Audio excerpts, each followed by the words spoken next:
Palavra da Verdade, com Hernandes Dias Lopes. Irmãos, vamos abrir a Escritura no livro de Apocalipse, capítulo 1. Apocalipse, capítulo 1, farei a leitura do verso 5 ao verso 18, começando a leitura no verso 5, parte B. Eu estou com a versão revista e atualizada, e essa versão então diz assim: aquele que nos ama e pelo seu sangue nos libertou dos nossos pecados e nos constituiu reino, sacerdotes para o seu Deus e Pai, a ele a glória e o domínio pelos séculos dos séculos. Amém. Eis que vem com as nuvens e todo olho o verá, até quantos o traspassaram, e todas as tribos da terra se lamentarão sobre ele, certamente. Amém. E ele prossegue: eis que vem com as nuvens, já foi dito. Versículo 8: eu sou o Alfa e o Ômega, diz o Senhor Deus, aquele que era, que é e que há de vir, o Todo-Poderoso. Eu, João, irmão vosso e companheiro na tribulação, no reino e na perseverança, em Jesus achei-me na ilha chamada Patmos, por causa da palavra de Deus e do testemunho de Jesus. Achei-me em espírito no dia do Senhor, e ouvi por detrás de mim grande voz como de trombeta, dizendo: o que vês, escreve em livro e manda às 7 igrejas: Éfeso, Esmirna, Pérgamo, Tiatira, Sardes, Filadélfia e Laodiceia. Voltei-me para ver quem falava comigo, e voltado vi 7 candeeiros de ouro, e no meio dos candeeiros um semelhante a filho de homem, com vestes talares e cingido à altura do peito com uma cinta de ouro. A sua cabeça e cabelos eram brancos como a alva lã, como neve, os olhos como chama de fogo, os pés semelhante ao bronze polido, como que refinado numa fornalha, a voz como voz de muitas águas. Tinha na mão direita 7 estrelas, e da boca saía-lhe uma afiada espada de 2 gumes. O seu rosto brilhava como o sol na sua força. Quando vi, caí a seus pés como morto. Porém ele pôs sobre mim a mão direita, dizendo: não temas, eu sou o primeiro e o último, e aquele que vive. Estive morto, mas eis que estou vivo pelos séculos dos séculos, e tenho as chaves da morte e do inferno. Amém. Quando o apóstolo João escreveu, meus irmãos, estas palavras, já no final do 1º século, a igreja estava vivendo os seus dias mais sombrios. Os crentes estavam sendo queimados vivos, crucificados, jogados às feras, presos e torturados.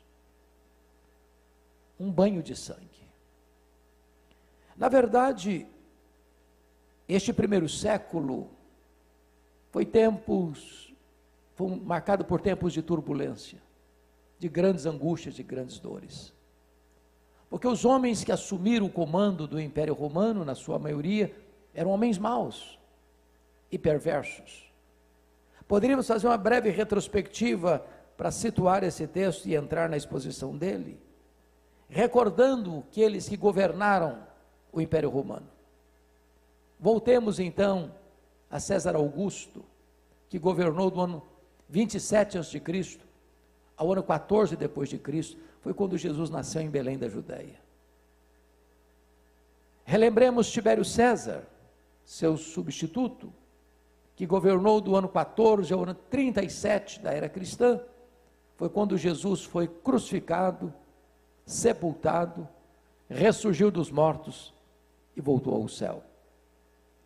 Tibério César é sucedido por um dos homens mais perversos da história, Calígula, que reinou de 37 a 41. Calígula foi sucedido por Cláudio, que governou de 41 a 54, quando houve uma grande fome no mundo e os judeus foram expulsos de Roma, oportunizando ao apóstolo Paulo levantar uma grande coleta entre as igrejas gentílicas para assistir os pobres da Judéia.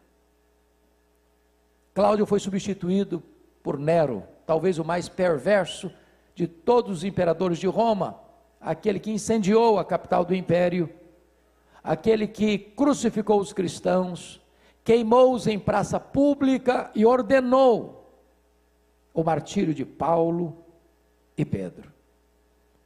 Nero foi substituído por Vespasiano, que governou de 69 a 79, período em que Jerusalém foi destruída, no ano 70, seu templo arrasado e os judeus dispersos pelo mundo.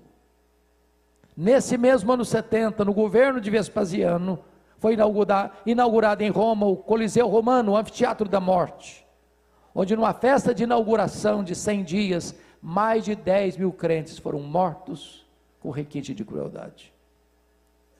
Vespasiano foi sucedido por Tito Flávio, o mesmo homem que destruiu Jerusalém, que governou de 79 a 81. Então, finalmente, governa o Império Romano, Domiciano, de 81 a 96. Tão mau, tão perverso, que foi chamado de segundo Nero, ou Nero redivivo. O primeiro imperador a rogar para si o título de Senhor e Deus.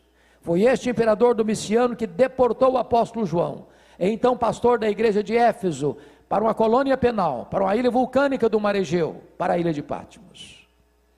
É digno de nota que a essas alturas, todos os demais apóstolos de Jesus já estavam mortos, e mortos pelo viés do martírio. Eram dias muito sombrios. Certamente, a intenção de Domiciano era calar a voz do último apóstolo de Jesus, e jogar uma espécie de pá de cal na igreja tão sofrida e tão massacrada pela crueldade humana. Porém, como já foi dito neste culto, a história, o mundo, o universo, a igreja, a nossa vida não está nas mãos dos poderosos deste século. Apesar da crise mais medonha, Deus continua no trono, e Ele reina, absoluto, soberano. É por isso que quando João está nessa ilha, com todas as portas fechadas para ele na terra, Deus abriu-lhe uma porta no céu e disse: sobe para aqui, e eu te mostrarei, não as coisas que talvez aconteçam, não as coisas que podem acontecer, eu te mostrarei as coisas que devem acontecer. Deus está no trono, a história não está sem rumo, as rédeas da história estão nas mãos do Deus Todo-Poderoso. Era um dia de domingo, era o dia do Senhor, quando João escuta atrás dele uma voz como de trombeta dizendo: que vês, escreve em livro e manda às 7 igrejas, Éfeso, Esmirna, Pérgamo, Tiatira, Sardes, Filadélfia e Laodiceia. Quando ele se volta para ver quem falava com ele, ele não vê quem falava com ele, ele vê os 7 candeeiros, ele vê as 7 igrejas, e no meio das igrejas um semelhante a filho de homem. Quem é este? Eu diria a você que este é tudo no tempo e na eternidade. Este é tudo na terra e no céu. Este é tudo na igreja. Este é tudo nas escrituras. Ele é a semente da mulher. Ele é o descendente de Abraão, ele é o Cordeiro da Páscoa, ele é a coluna de nuvem, ele é a coluna de fogo, ele é o maná que caiu do céu, ele é a água que brotava da rocha, ele é simbolizado pelo tabernáculo, ele é simbolizado pelo templo, ele é simbolizado pelas festas, ele é simbolizado pelos sacrifícios, ele é simbolizado pelo sábado, ele é a realidade presente em todo o Antigo Testamento, ele é aquele que nasceu de mulher, nasceu sob a lei para ser o nosso Redentor, ele é o verbo que se fez carne, ele é o Cordeiro de Deus que tira o pecado do mundo, ele é o alfa, ele é o ômega, ele é o princípio, ele é o fim, ele é o rei dos reis, ele é o senhor dos senhores, ele é a razão da nossa vida, ele está conosco nesta manhã. Hoje eu gostaria de tratar de 3 verdades aqui com vocês, nesse texto. Primeira verdade é a glória incomparável da pessoa de Jesus. Segundo ponto é a glória incomparável da obra de Jesus. E o terceiro ponto, quais são as consequências dessas 2 primeiras verdades, as implicações de quem Jesus é e do que Jesus fez. Vejamos o primeiro ponto, a glória incomparável da pessoa de Jesus, e remeto você ao versículo 13, que diz: e no meio dos candeeiros um semelhante a filho de homem. O que significa isso? Significa que ele é onipresente. Pois ele está ao mesmo tempo em Éfeso, ao mesmo tempo em Esmirna, ao mesmo tempo em Pérgamo, ao mesmo tempo em Tiatira, ao mesmo tempo em Sardes, ao mesmo tempo em Filadélfia, ao mesmo tempo em Laodiceia, ao mesmo tempo na IEVB de Vitória nesta manhã. Ele está aqui. E é porque ele está aqui que nós estamos aqui.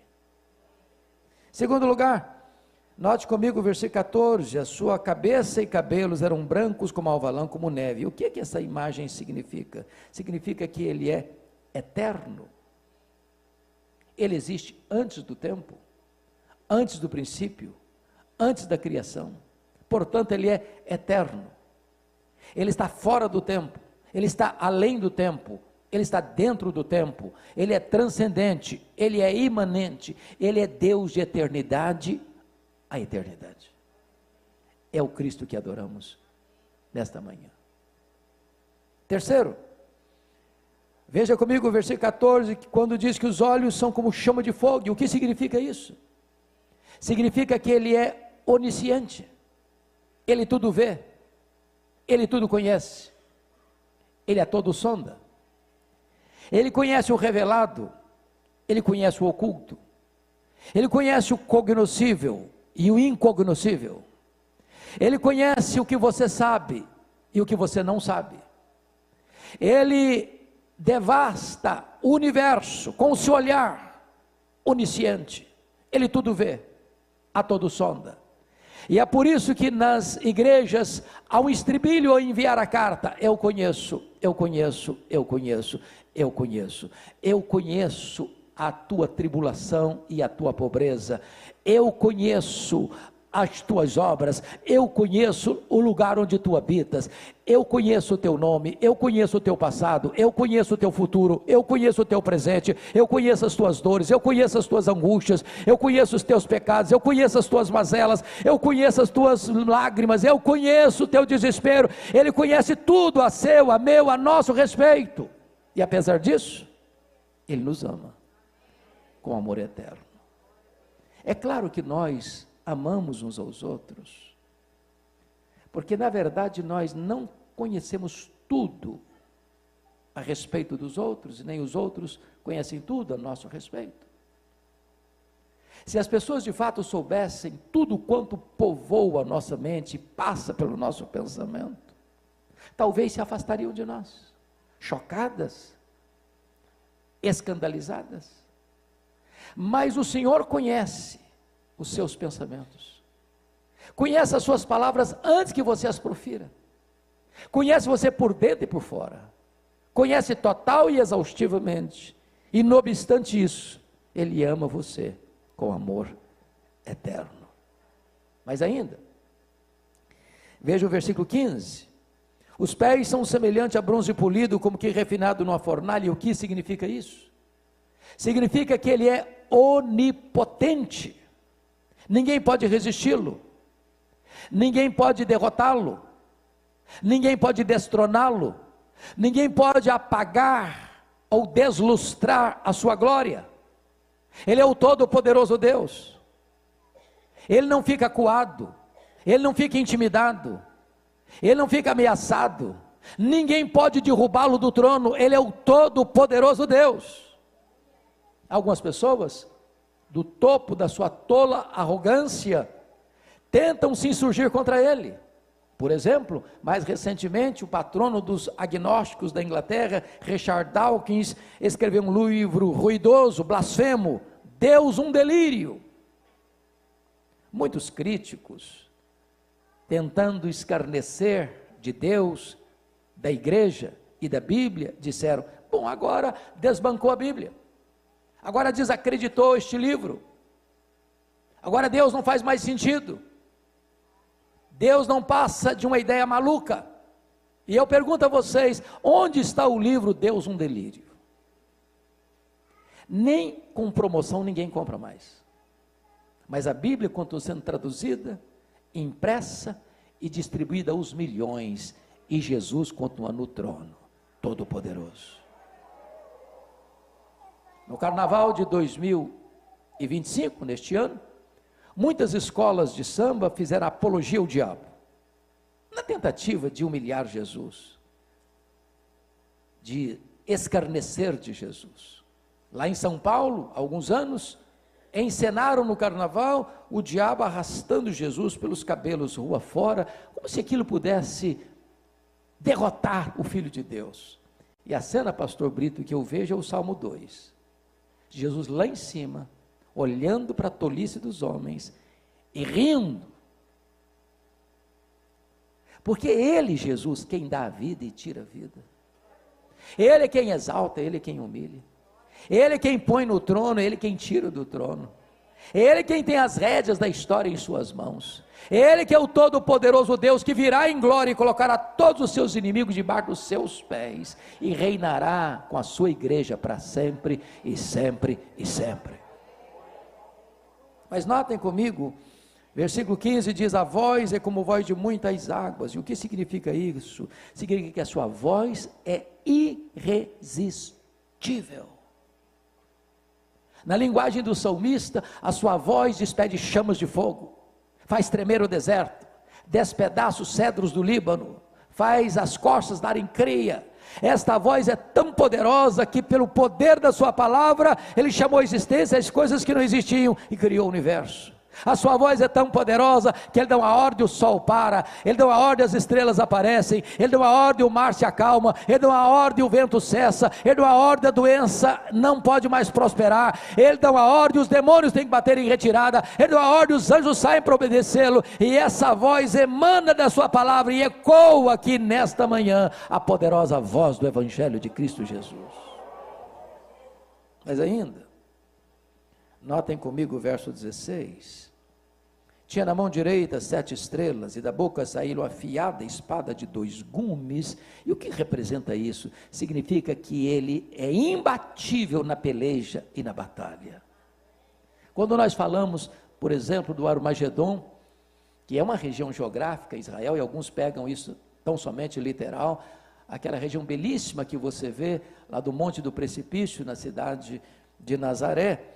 E às vezes algumas pessoas imaginam que aquela batalha vai ser uma conflagração de poderosas nações, com tanques de guerra, com armas pesadas, mas a Bíblia diz que a arma que vai ser acionada, e só essa arma vai ser acionada, é a espada que sai da boca de Jesus. Ele matará o anticristo com o sopro da sua boca, com a manifestação da sua vinda. Ele não precisará de ajuda do braço da carne para vencer os seus inimigos. Ele, com a manifestação da sua vinda, vencerá os seus inimigos e colocará todos eles debaixo dos seus pés. E ele lançará no lago do fogo, a Bíblia diz, o anticristo, o falso profeta, o diabo, o inferno, a morte e todos aqueles cujos nomes não estão escritos no livro da vida. Ele é vencedor, ele é imbatível, ele é irresistível na peleja. Mas ainda, notem comigo, no verso 16, que diz que o rosto brilhava como o sol na sua força, significa que ele é glorioso. O Cristo que o João está vendo aqui não é mais aquele Cristo suando sangue em lágrimas, prostrado no chão do Getsemane. Não é mais aquele Cristo cuspido e esbordoado do sinédrio judaico. Não é mais aquele Cristo espancado e vilipendiado do pretório romano. Não é mais aquele Cristo que caminha exangue pelas ruas apinhadas de Jerusalém, sob os apupos e vaias de uma multidão ensandecida. Não é mais aquele Cristo estendido naquele leito vertical da morte, suspenso entre a terra e os céus, com cãibras, com sede, com dores atrozes. Não, o Cristo que João vê é o Cristo da glória. Seus cabelos são brancos como a neve, seus pés são como bronze polido, seus olhos são como chama de fogo, a sua voz é como de muitas águas, e o seu rosto brilha como o sol na sua força. É o Cristo glorioso. Mas finalmente, esse é o Cristo restaurador, porque o verso 17 diz que quando João o vê, cai a seus pés como morto. Isso significa, irmãos, que ninguém pode ver a glória de Cristo sem ser profundamente impactado. Isso aconteceu com Jó, isso aconteceu com Isaías, está acontecendo aqui com João.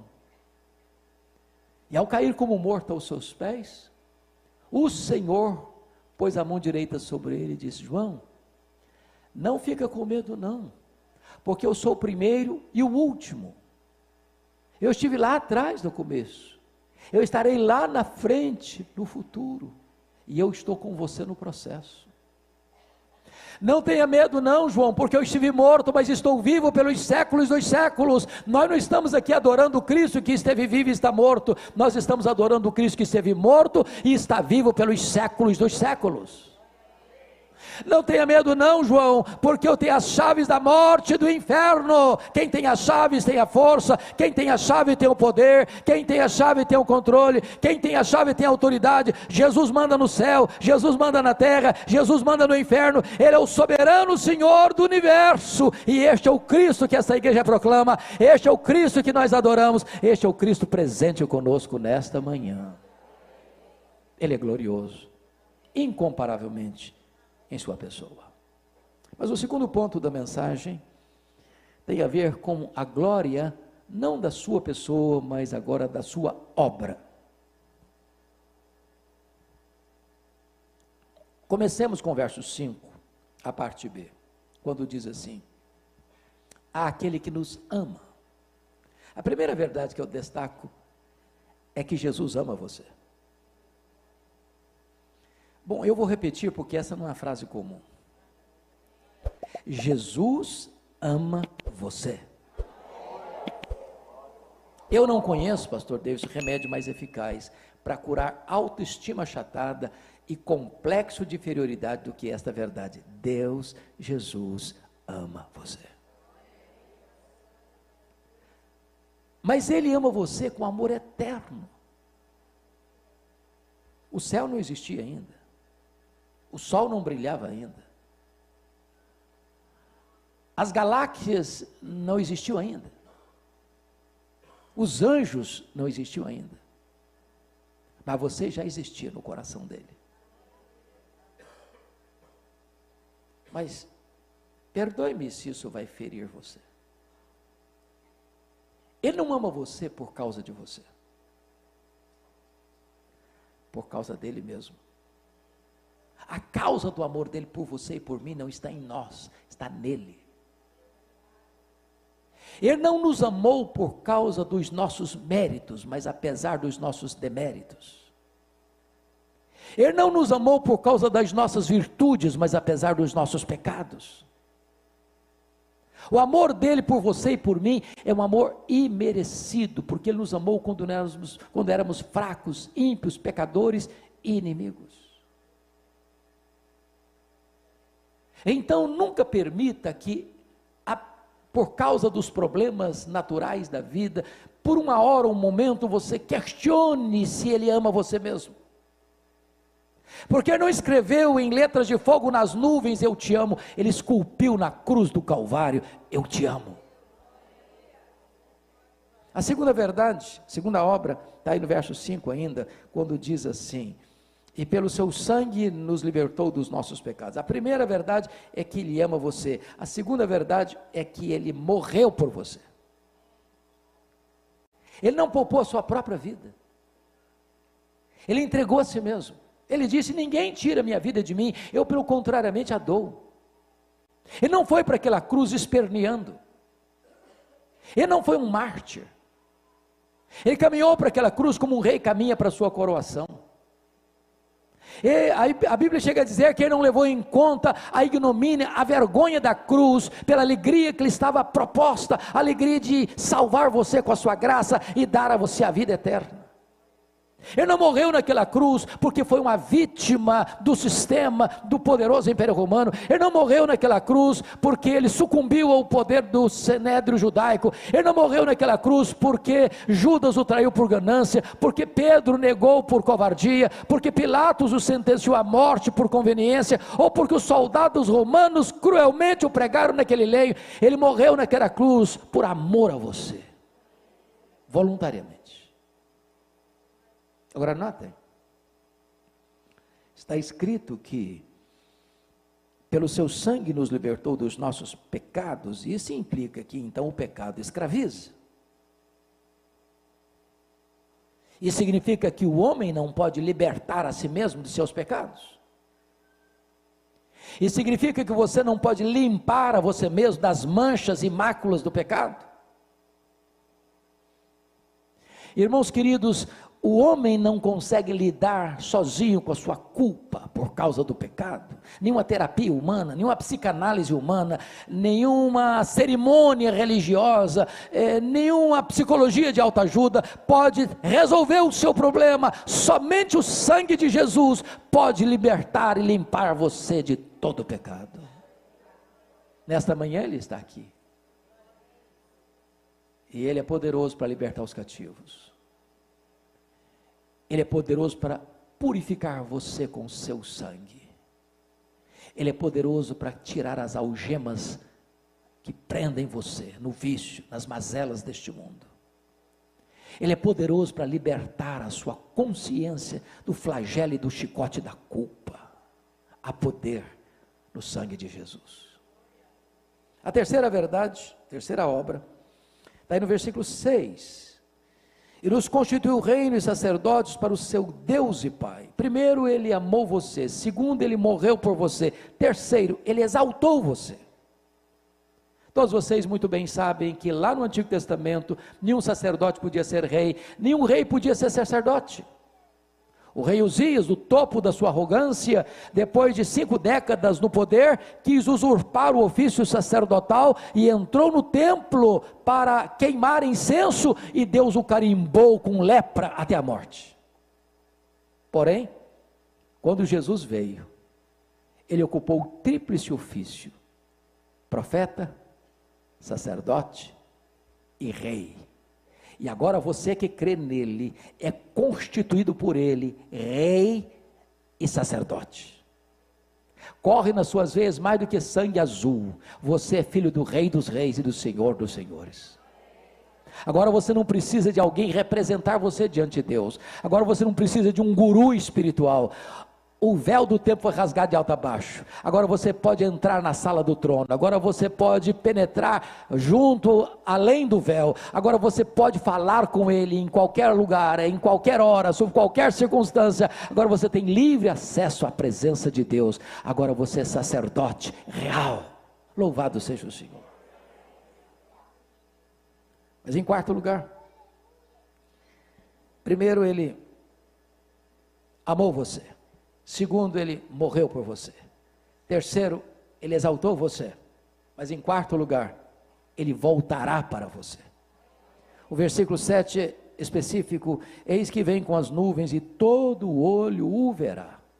Meus amados, esta é a acrópole da nossa esperança. Este é o pináculo da nossa fé. Esta é a consumação da nossa redenção. Jesus voltará. Esse mundo confuso, às vezes perturbado, assolado por tantas ideologias perniciosas, com homens cheios de poder, mas sem nenhum coração, governando. Às vezes somos tentados a pensar que a história está à deriva, como um caminhão sem freio, ladeira abaixo. Às vezes somos tentados a pensar que os gregos tinham razão, que a história é cíclica e está dando cambalhota ainda hoje. Mas na verdade, a história é teleológica. Ela caminha para um telos, ela caminha para um fim, ela caminha para uma consumação. E Jesus voltará. E Ele colocará todos os inimigos debaixo dos seus pés, e Ele estabelecerá o seu reino de glória, e reinará para sempre. Como Ele voltará? Ele voltará pessoalmente. O mesmo que subiu é o que vai descer. Ele voltará visivelmente, todo o olho verá. Vai ser o fato mais público da história. Não haverá montanha tão alta, não haverá vale tão profundo, não haverá caverna tão escura que poderá esconder alguém da manifestação bendita, da volta gloriosa do Senhor Jesus Cristo. Por isso Ele disse: vigiai, porque não sabeis o dia e nem a hora. Se vai ser de tarde, se vai ser de noite, ou se vai ser de manhã ao cantar do galo. E eu posso lhes garantir que Jesus voltará de tarde, que Jesus voltará de noite, que Jesus voltará de manhã. Obviamente isso trata dos fusos horários. Se é voltar de manhã no Brasil, é volta de noite no Japão. Se ele voltar de manhã no Brasil, ele volta de tarde na Europa. Ele volta de manhã, ele volta de tarde, ele volta de noite. Eu não sei o dia, eu não sei a hora, mas ele disse: vigiai, porque não sabeis. Mas ele voltará também audivelmente.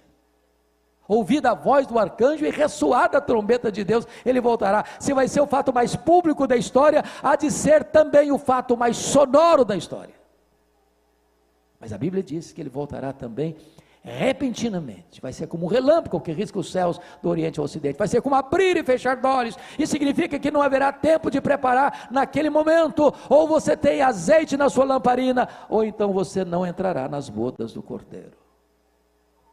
O Senhor Jesus disse mais, que a segunda vinda vai ser também inesperada. Vai ser como ladrão, que não manda um WhatsApp para você dizendo: tal dia, tal hora eu chego na sua casa, prepara um cafezinho, um pão de queijo, que eu estou chegando. É inesperado. E Jesus ilustrou mais. Vai ser como nos dias de Noé, onde as pessoas compravam, vendiam, casavam e davam-se em casamento. E eu pergunto a vocês: que mal há nisso? Comprar e vender? Que pecado há nisso? Casar e dar-se em casamento? O que Jesus quis nos alertar? Que quando ele voltar, o mundo vai estar girando, o comércio vai estar aberto, as indústrias vão estar funcionando, as escolas vão estar funcionando, os hospitais vão estar abertos. Você estará levando filho para a escola, pegando o filho da escola, você estará marcando viagens, os jovens estarão marcando o casamento. O mundo vai estar acontecendo, a história vai estar rolando, e é nessa azáfama, é nesse barulho, é nesse movimento, é que ele volta, inesperadamente. Por isso a ordem dele é: prepara-te, ó Israel, para te encontrares com o teu Deus. Como ele voltará? Ele voltará vitoriosa e gloriosamente. Não vem mais humilde, montado num jumentinho. Virá num cavalo branco, uma linguagem de vitória, de um guerreiro vencedor. Não virá mais como servo, virá como Rei dos reis e como Senhor dos senhores. Virá não mais para ser o seu advogado, virá para se assentar no trono e ser o seu juiz. Virá não para ser cuspido e esbordoado, mas virá para colocar todos os seus inimigos debaixo dos seus pés. Virá para reinar com a sua igreja para sempre e sempre e sempre. Ele amou você, ele morreu por você, ele exaltou você e ele voltará para você. Dito isto, vamos ao terceiro e último ponto da mensagem. Quais são as implicações dessas duas verdades anteriores? Quem ele é e o que ele fez? A primeira implicação, meus irmãos, é que não precisamos mais então ter medo da vida, porque ele diz: eis que eu estou vivo pelos séculos dos séculos. Há muitas pessoas hoje com medo da vida. Há muitas pessoas injetando droga nas veias porque não suportam a vida. Há muitas pessoas se embriagando nas esquinas, nas ruas, porque não suportam o peso da vida. Há muitas pessoas flertando com a morte, saltando no braço do suicídio, porque não aguentam mais a vida. Mas aqueles que têm um encontro com Jesus, passam a ter prazer na vida, a celebrar a vida, e dizer: este é o dia que o Senhor fez, alegremo-nos e regozijemo-nos nele, porque ele é a própria vida, e ele veio para trazer para você vida e vida em abundância. Ele tem para você a própria vida eterna. Então você não tem medo da vida, você não quer mais fugir da vida, você quer viver a vida gostosamente, prazerosamente, abundantemente, superlativamente, maiusculamente, eternamente, na presença dele e para a glória dele. Segunda implicação: então você não precisa ter medo da morte, pois ele diz: eis que eu estive morto, mas estou vivo pelos séculos dos séculos. Se a morte é o rei dos terrores, Jesus é o rei dos reis. Agora a morte não tem a última palavra. Agora o túmulo não é mais o nosso último endereço. Jesus entrou nas entranhas da morte, arrancou o aguilhão da morte, matou a morte e ressurgiu, inaugurando a imortalidade. E Ele é a ressurreição e a vida, e se você crer nele, você nunca morrerá eternamente. Agora, morrer não é uma tragédia para o cristão.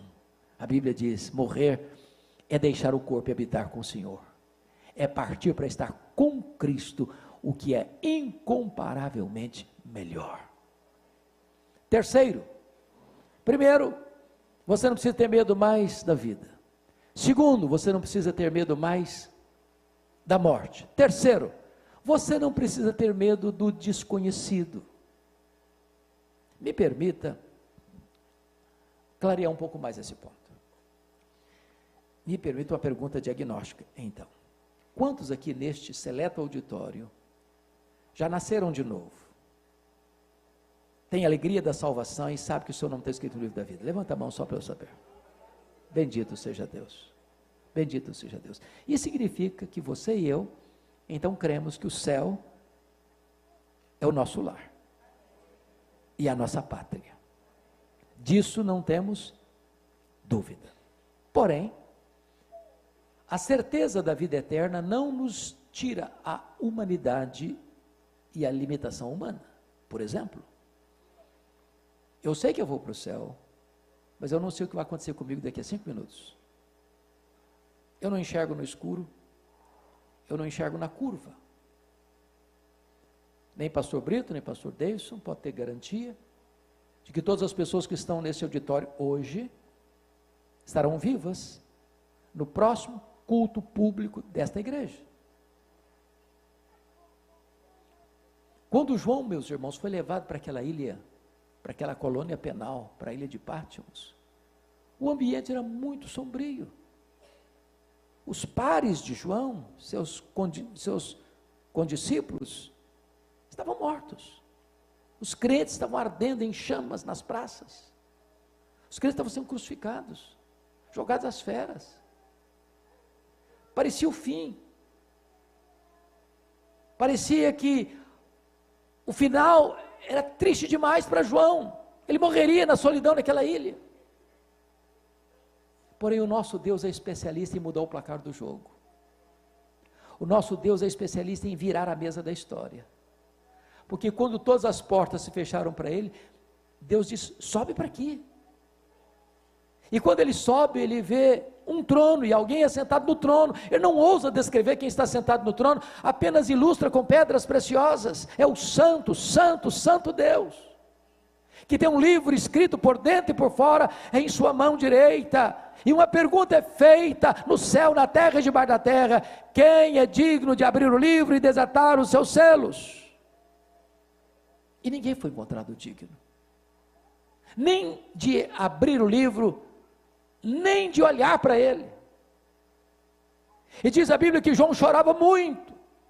Quando o ancião dirige-se a palavra a ele e diz: não chores, João, porque o leão da tribo de Judá, a raiz de Davi, venceu para abrir o livro e desatar os seus selos. E os selos são desatados, e as trombetas tocam, e o quarteto do mal é levantado, o diabo, o anticristo, o falso profeta, a grande Babilônia, as taças da ira de Deus são derramadas, o quarteto do mal é desbancado e derrotado, e então aparece a cena de Jesus vindo com grande glória e poder para buscar a sua noiva, a sua igreja. Desconhecido para mim, conhecido por ele. Não importa o que tem pela frente, não importa os vales profundos, não importa as dores atrozes, não importa as angústias profundas, Jesus está com você agora, aqui, ali, além. Ele é quem toma você pela sua mão direita, guia você com o seu conselho eterno e recebe você na glória. O desconhecido está nas mãos dele. Mas finalmente, você não precisa ter medo da vida, você não precisa ter medo da morte, você não precisa ter medo do desconhecido, você não precisa ter medo da eternidade. Ele diz: eis que eu estou vivo pelos séculos dos séculos. Quando os milênios rolarem nas dobras do futuro, Jesus estará lá e você estará lá com ele, com um corpo incorruptível, imortal, glorioso, poderoso, espiritual, celestial, semelhante ao corpo da glória do Senhor Jesus. E nós viveremos com Ele, o veremos face a face, nós o serviremos, nós o glorificaremos e nós reinaremos com Ele. Não haverá sequer um segundo, se posso falar nisso, dentro da eternidade, onde você possa ser agora ficou monótono, agora eu posso colocar a vida no piloto automático, porque já conheço tudo, já sei tudo, porque a própria essência da vida eterna é conhecer a Deus e conhecer a Jesus, e Ele é inesgotável em seu ser. Nem toda a eternidade será suficiente para você esgotar o conhecimento dEle, e você vai se deleitar nele, e viver na presença dEle, e para a glória dEle. A nossa vida não está solta ao léu, a nossa vida está nas mãos desse Jesus, que nos amou, que morreu por nós, que nos exaltou, e que voltará para nós. Não tenha medo da vida, não tenha medo da morte, não tenha medo do desconhecido, não tenha medo da eternidade, porque o seu Jesus é Deus de eternidade a eternidade, Ele continuará cuidando de você. Que Deus os abençoe.